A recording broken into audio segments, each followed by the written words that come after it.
you so much.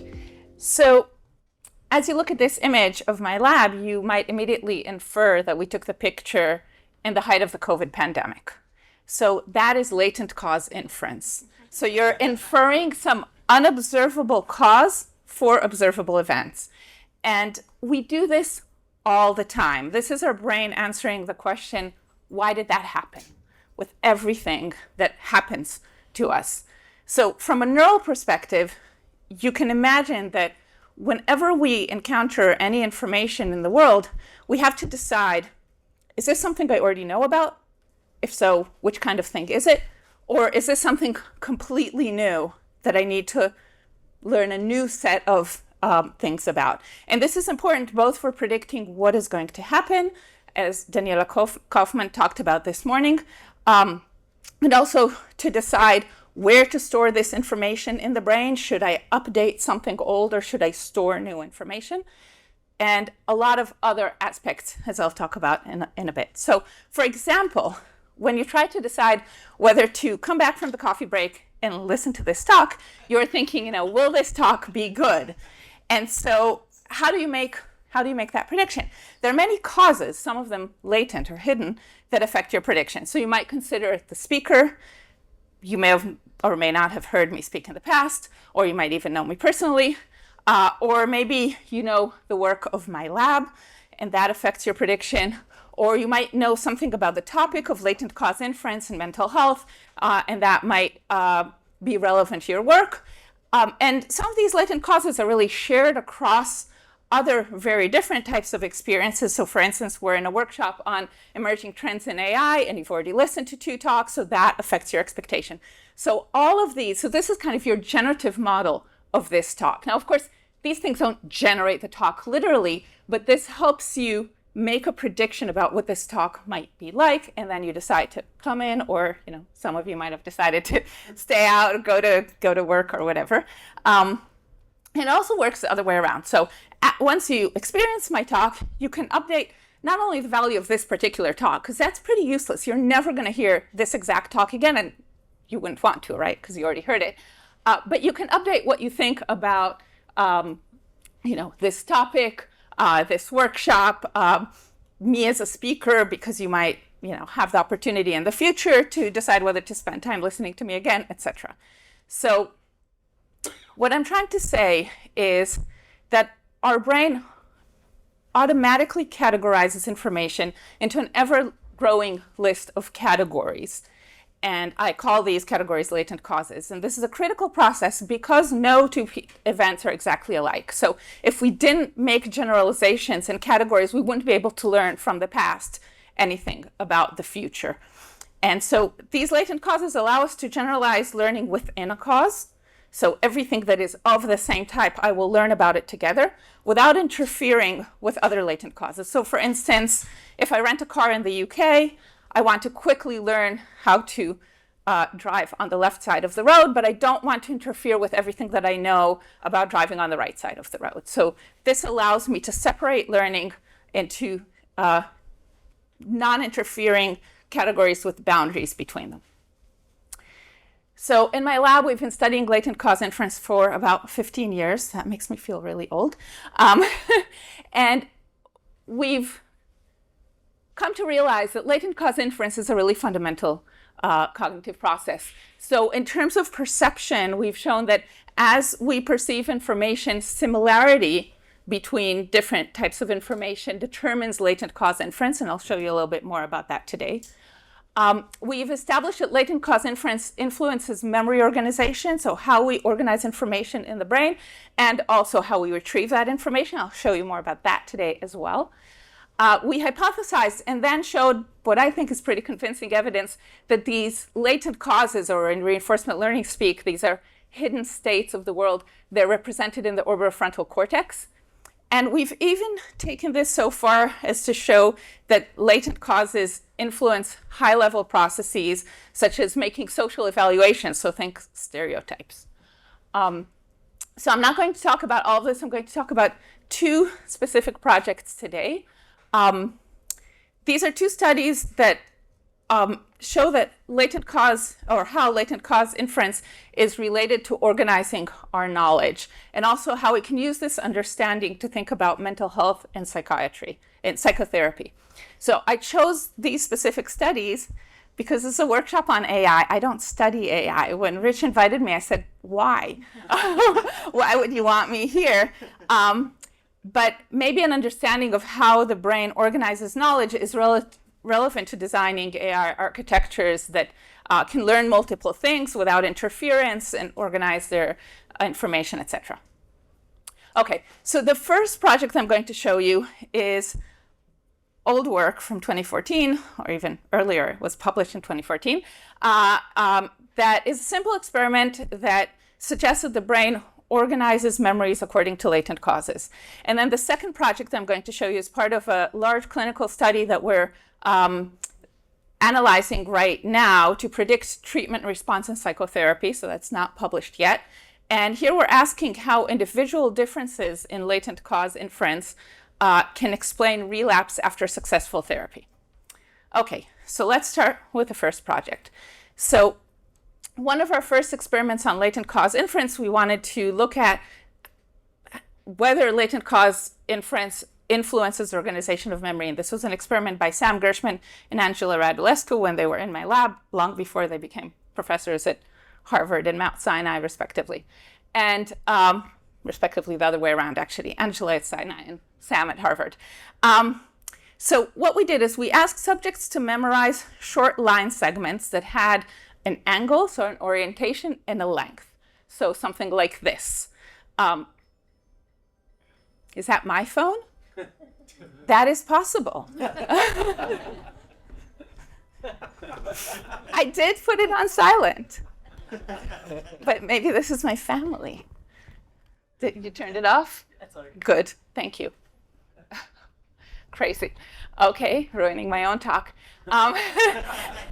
So because this is really a super boring experiment, and we thought, and this was, I can't remember, I think this was in person. This was before the days of online, but still we thought, people are not going to pay attention. So we wanted them to memorize these little line segments, so we asked them to predict the next line first. So they would use the mouse and draw a line, like for instance this line, and then we would show them the actual line, and the closer they were in their prediction, the more points they got, and their payment was determined by points, etc. So they do this trial after trial. So they just saw this line, and now we ask them, please predict the next line. They draw it, and we show them the line, etc. Super boring. Down here, you can see that there's this red dot is basically counting the trials in a block. So let's go to the last trial in the block. Please predict the next line. They predict it. We show them the line. And now at the end of the block came the memory question. And I'm not saying surprise memory question because they did many blocks. So after the first block, it was no longer a surprise. We went back to one of the first couple of trials, and we asked them to reconstruct that line from memory. Okay? So this is what they're doing, block after block. And behind the scene, the structure was this. There were two types of blocks. One block I'm going to call the gradual blocks. And here, I'm showing you each trial here is a circle, ironically, because those were lines. This is the length of the line, and this is the orientation or the angle of the line. And you can see that we're doing a very a random walk with equal steps on length and on orientation, with the only restriction of not backtracking. So this is plus minus a small amount in length on every trial and plus minus small amount in orientation. And we're calling this gradual block because the lines are gradually changing. In this case, they're kind of staying in this specific block. Each block was different.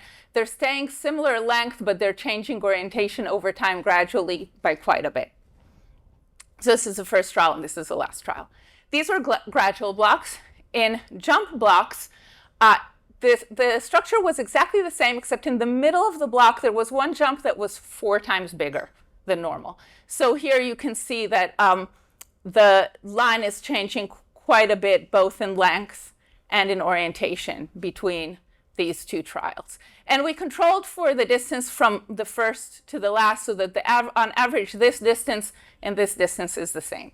Because after the last trial, we're going to ask them to reconstruct from memory one of the first lines. Okay, so why did we do this? We wanted to look at whether latent cause inference influences people's organization of memory, and we already had some hints from previous experiments that similarity determines latent cause inference. So our hypothesis was that in some sense, and I'm not talking here about episodic memory of each line on its own, but kind of the general gist memory. In some sense, the gist memory in this block would be one latent cause, because all these lines are similar to each other. There's never a big change. And so if all of these lines are stored somewhere together in memory, they interfere with each other. Whereas in the jump condition, we hoped, hypothesized and hoped, both start with H, that there would be two different latent causes. And so this jump would start a new latent cause, which means that all these memories would not interfere with these memories, or would interfere less.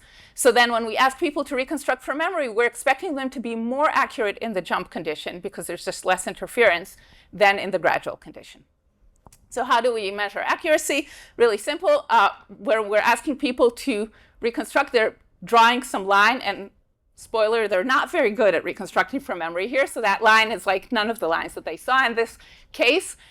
It has a length and orientation, and I can just measure the Euclidean distance from what I ask them to reconstruct. The smaller that distance, the more accurate they are. And also the distance from the line that they just recently saw.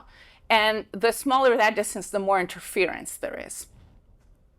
And what we found, basically, is that in the jump condition, which is the white bars here, you can see that the distance from the start is smaller, so they're more accurate. The distance from the end is larger. There is less interference, according to our hypothesis.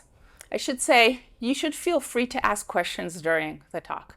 So this is the end. Well, I'll give you the kind of take home here, is that memories are organized according to similarity-based latent causes.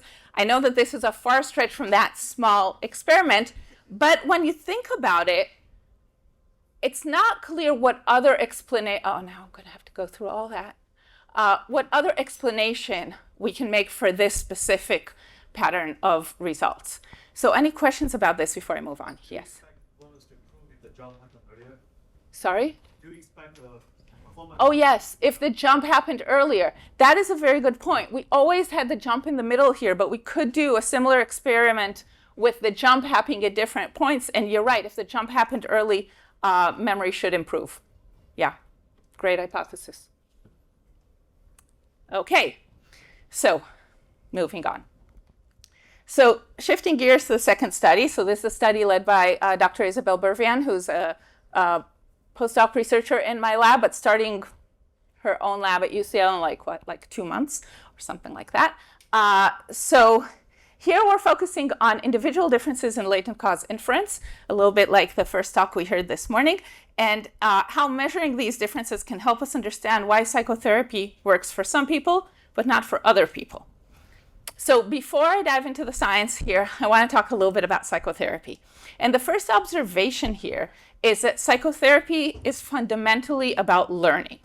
So when we're going to psychotherapy, it's because we want to learn some new action patterns or new thought patterns or new emotional patterns. If we're not going to learn anything new, psychotherapy is not going to work.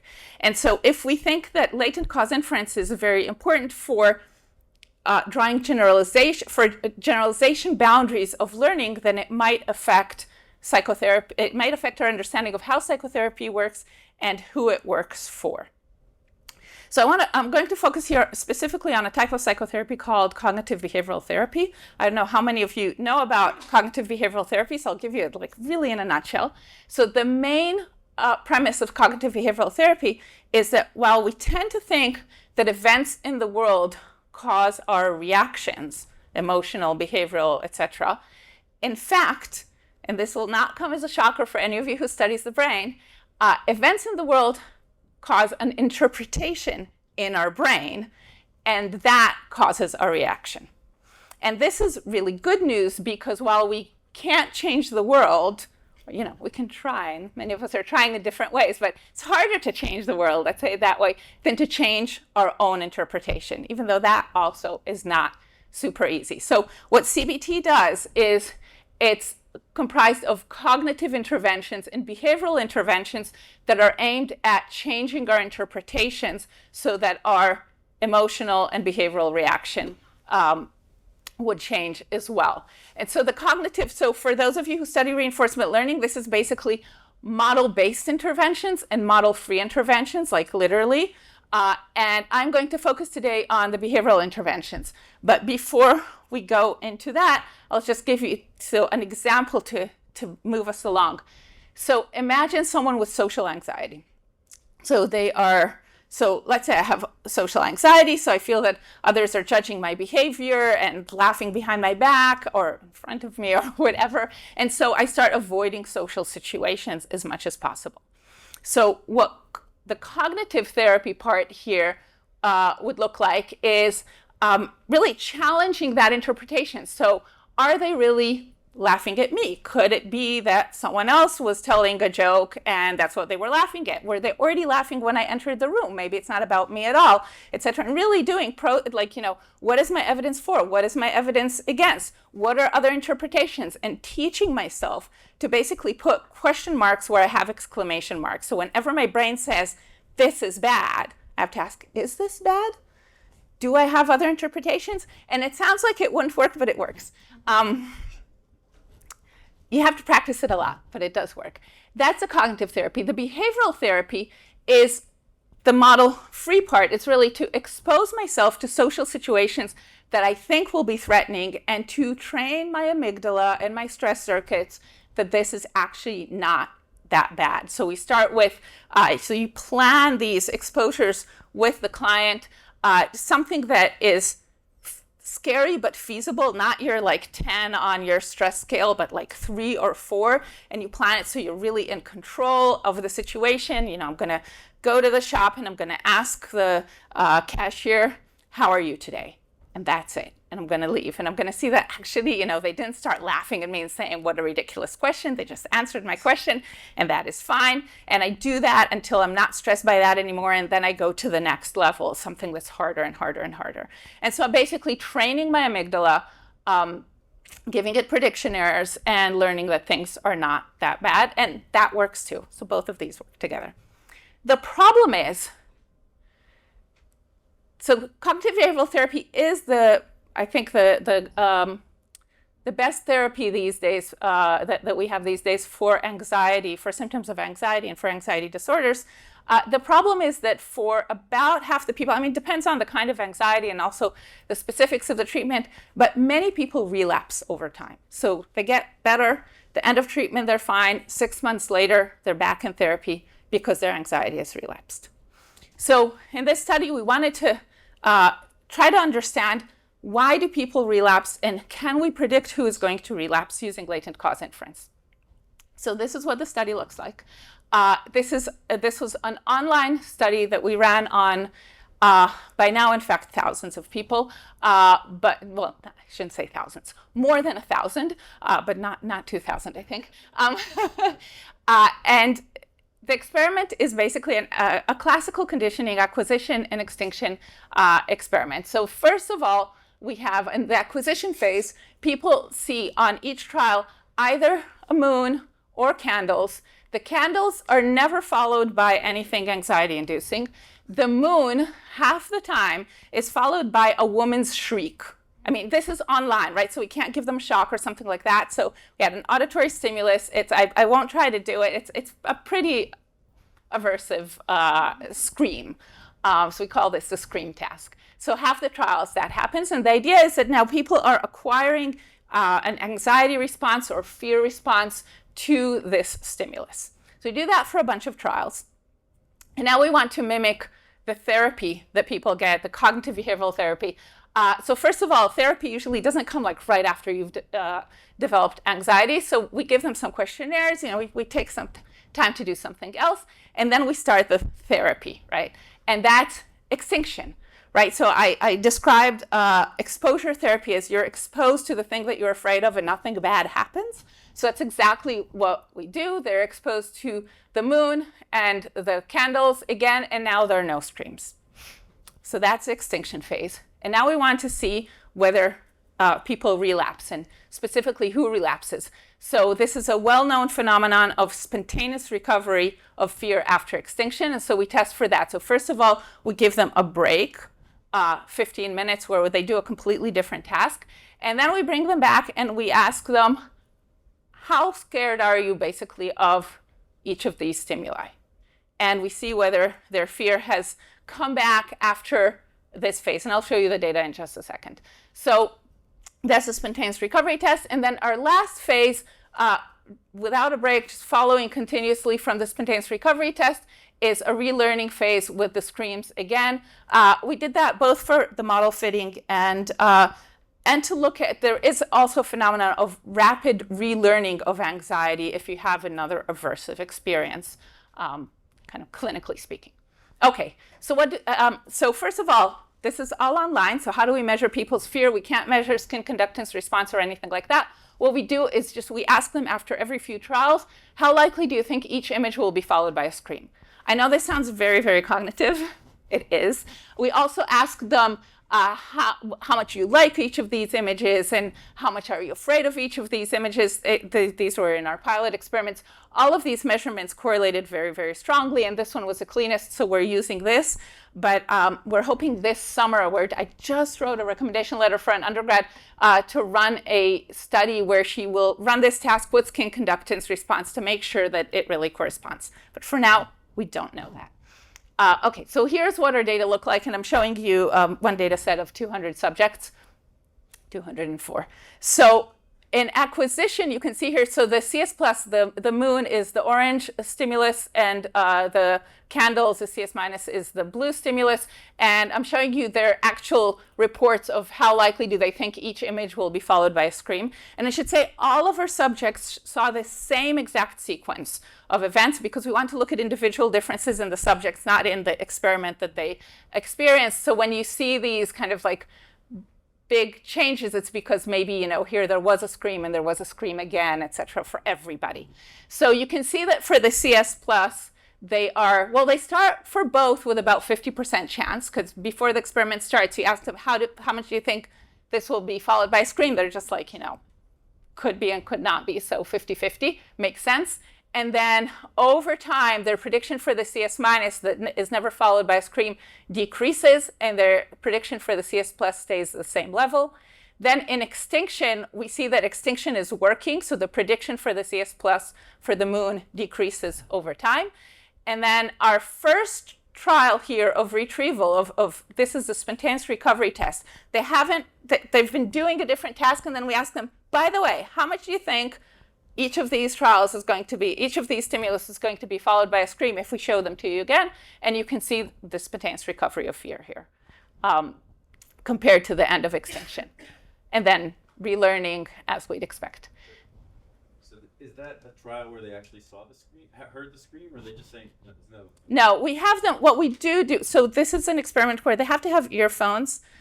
So we say to them again, okay, so now can you put your earphones back on? You set the volume. We play something that is like quiet. We don't want them to turn it down, right? That they're at home, so, or wherever they are. So they could just turn down the volume. So during the experiment, we have things that we say very quietly that if they don't hear, we say, please press the letter K now, or something like that. If they don't do that, we're going to throw them out of the experiment. So before we ask them this question, we say, okay, now you're going to need earphones again. Let's set the volume. If you don't hear this, then it's too low, and they play something. So they do all of that. So they're getting back into the context. But after all that, we ask them, okay, how much do you think these two things will be followed by a scream? And then we start the phase.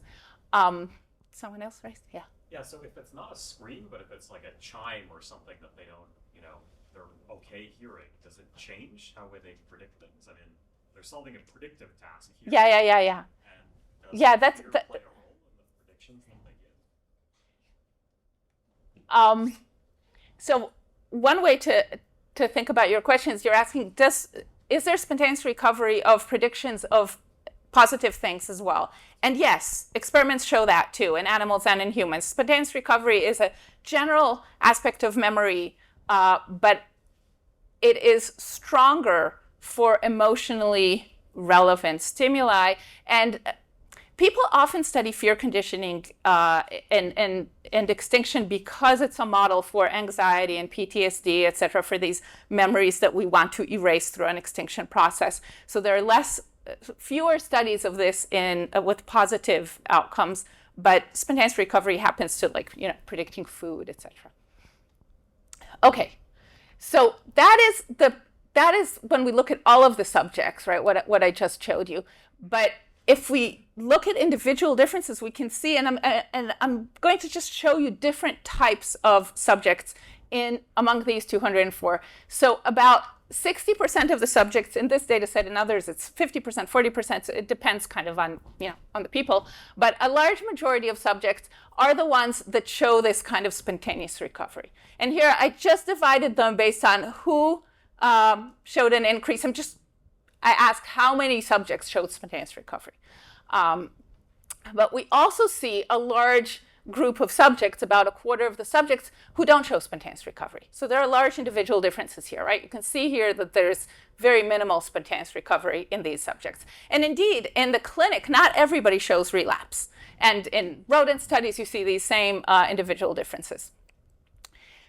Another group of subjects, about 10% in this experiment, show what you might think of as spontaneous recovery to both stimuli. So now they're predicting the screen for both CS plus and CS minus, and we think they've basically kind of went back to the beginning of the experiment, right? So we had like a 15-minute break, they played something else, and now we do this whole thing, and they're like, who knows what's going to happen now, right? That makes sense too, reasonable pattern. But I'm not going to call that spontaneous recovery because I don't think this is spontaneous recovery of the fear that was learned in this phase. This is like just going to the beginning. And then there's another group, it's pretty small, but we think it's a really interesting group clinically, which is extreme generalizers. They never separate between the CS plus and CS minus, although they do show extinction and spontaneous recovery and relearning, so they are paying attention, but they are not differentiating these two stimuli. And we think these people are really interesting clinically, but I'm not going to talk about them today because it's a very small N. I'm going to mostly focus on the difference between these two groups. Okay, so what is happening here? Yeah? I know you just said you're not going to talk about them, but I wonder if there's a way to understand the extent to which they're aware that you're conducting the experiment and you can do whatever you want versus what you would actually see in life. So they're not generalizing necessarily to like realistic scenarios. They're being more specific to this controlled situation.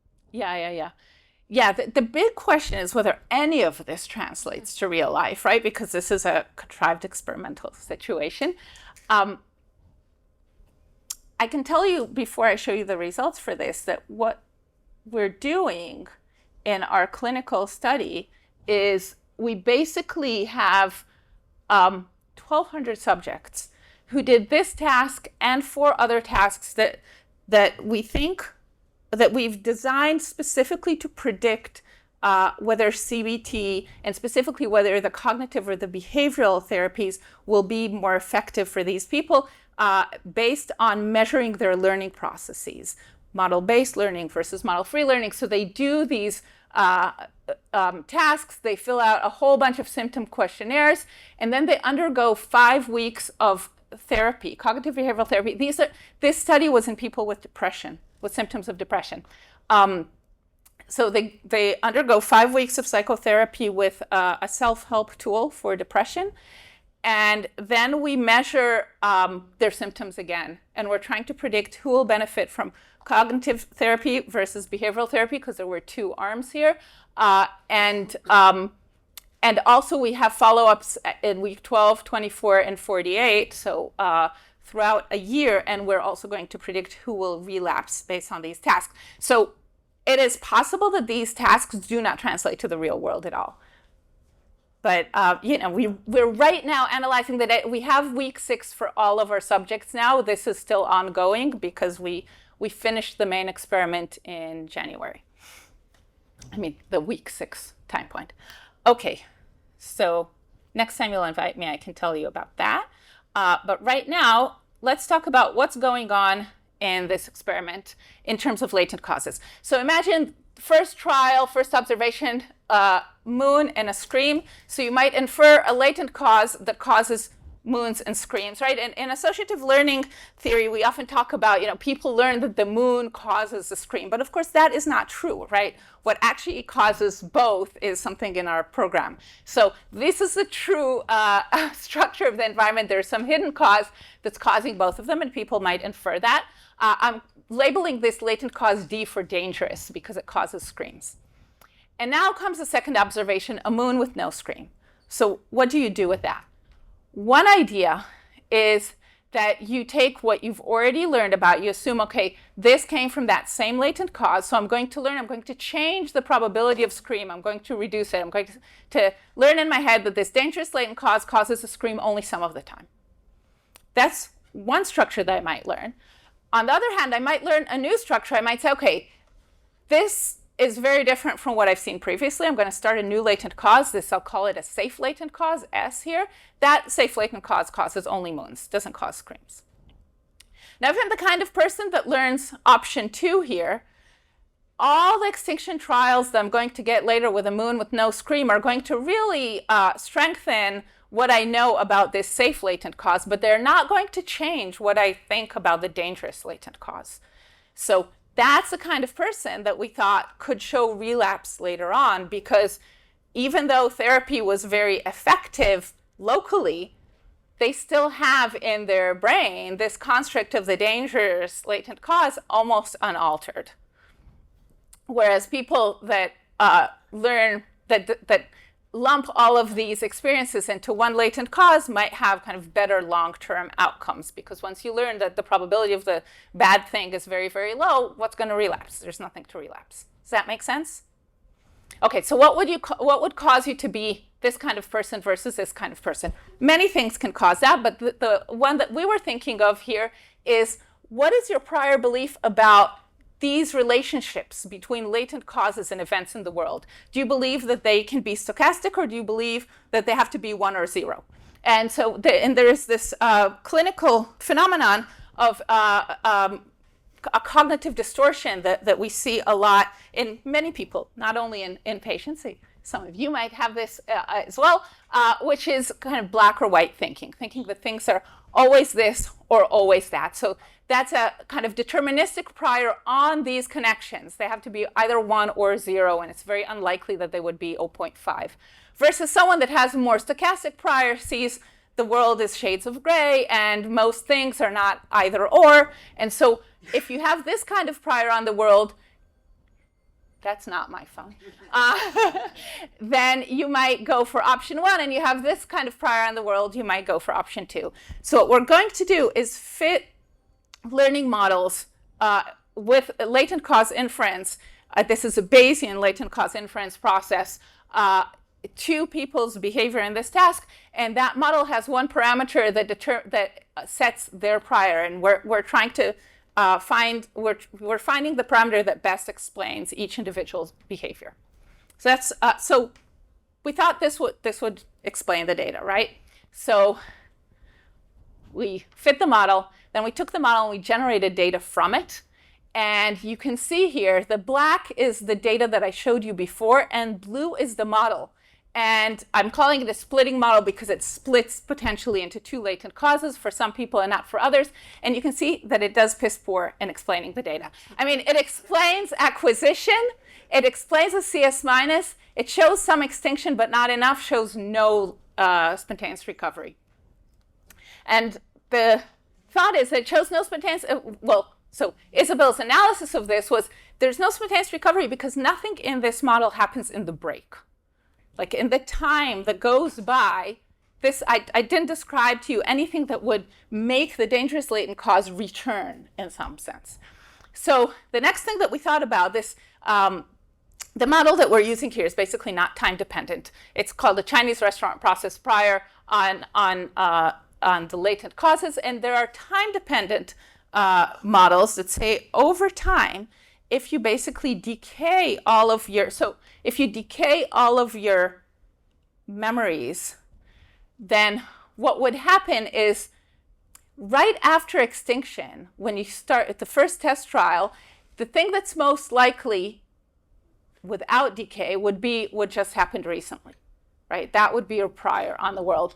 But if everything decayed over time, then somehow in that 15-minute break here, then now what was recent is not so strong in your memory and is maybe more equal, kind of on equal footing with what happened a long time ago, and that could bring back the old memory. So we added decay of latent causes during the break, and that did a better job here of explaining extinction, and there is some spontaneous recovery, but really not enough.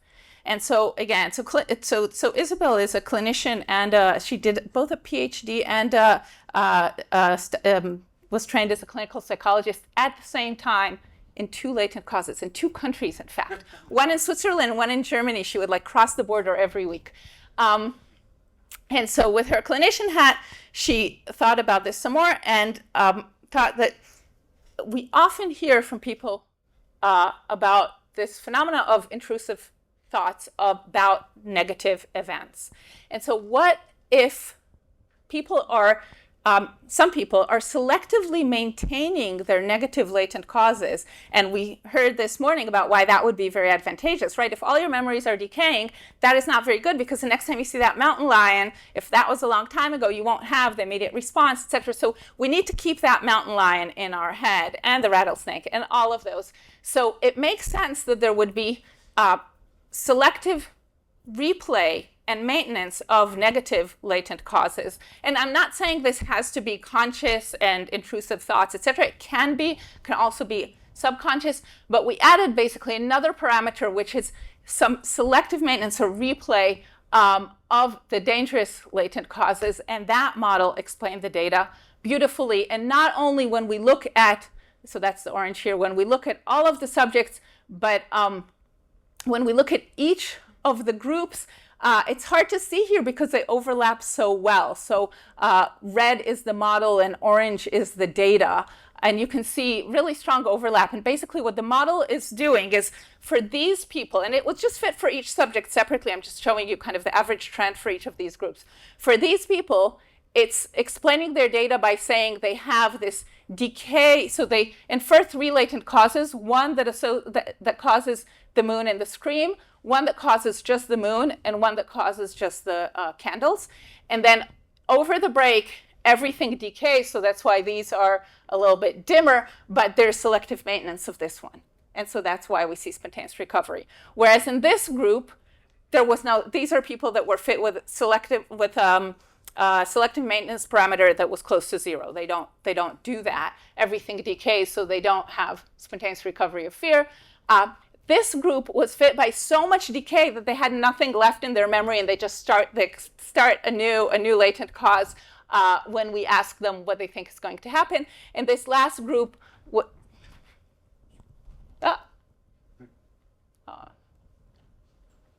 this last group was fit by 1 latent cause that that was associated with all of the outcomes.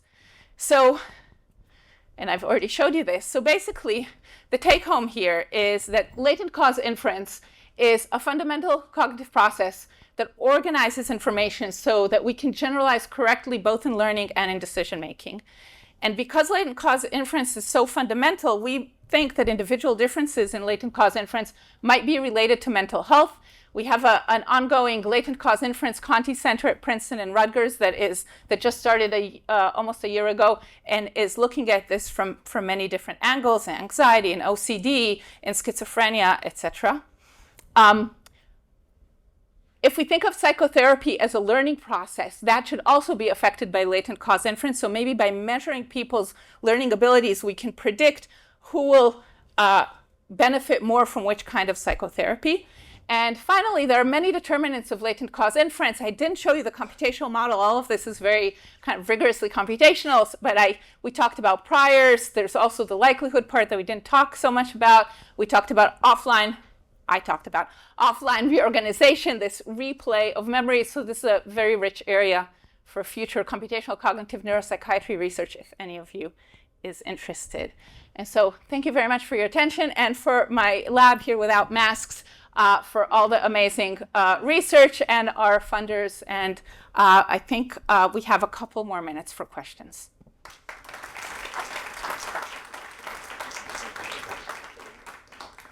Hi, my name is Kevin Xu.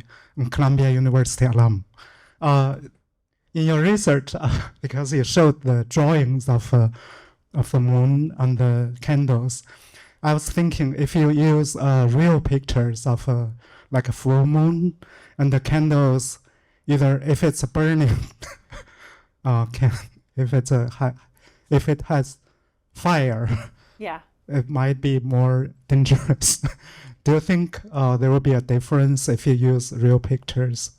Yeah, that's a good question. So this paradigm is very, very robust. So we've done the same with a whole day between acquisition and between extinction and spontaneous recovery tests. We've done this with what you're mentioning is prepared stimuli. So stimuli that are inherently more scary to start with. So like angry faces versus neutral faces.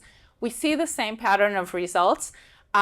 The beautiful thing about it, and what we're running right now, is you can test this memory hypothesis directly. So now we're running the experiment with, instead of a moon and candles, we have animals that are kind of prepared to be scary versus tools. And each trial is a different animal or a different tool. And then we can do a memory test the next day. And so we're predicting, and we've already shown in pilot data, but we have to replicate this, that people who show more spontaneous recovery will also have better memory for the items that were associated with the scream because of this replay. So yeah, it's a very, very robust and versatile paradigm. Hi, thank you. Great talk. I guess I was curious about some of the underlying ideas with the experiment with the spontaneous recovery of fear. Something that I thought was really interesting about it was this idea that fear or like anxious responses are kind of an issue of what your predictive model is. And I guess is the underlying assumption maybe even that being a good predictor is of like whether events that cause fear are going to occur is like bad for you mentally, or like there's some sense in which being more accurate is actually worse for the like mental health of the person? Or is it more that it's more about like improving the underlying model to be more accurate? I guess I was kind of curious about that connection. I think clinically, the idea is that, we want to be scared of things that are scary. We want to avoid things that are scary. We don't want to do dangerous things. Like all of these learning processes are super important.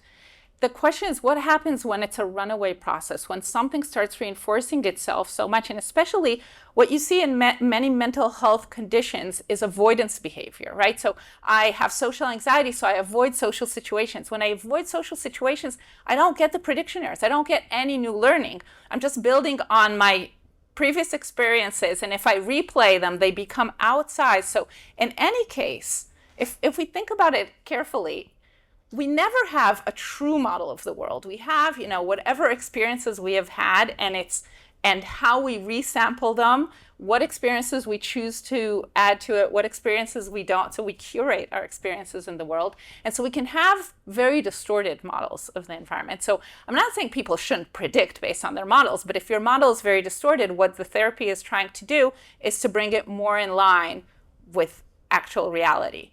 With the same, that like nothing is wrong with the prediction or the mechanism. It's more what experiences does it build on.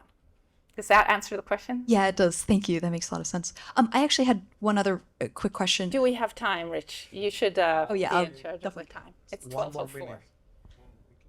Yeah, very quick. You touched briefly on connections between sort of latent causes in human models and like reinforcement learning effects. I know it wasn't a main focus on the talk, but if you had thoughts on that, I'd love to hear them.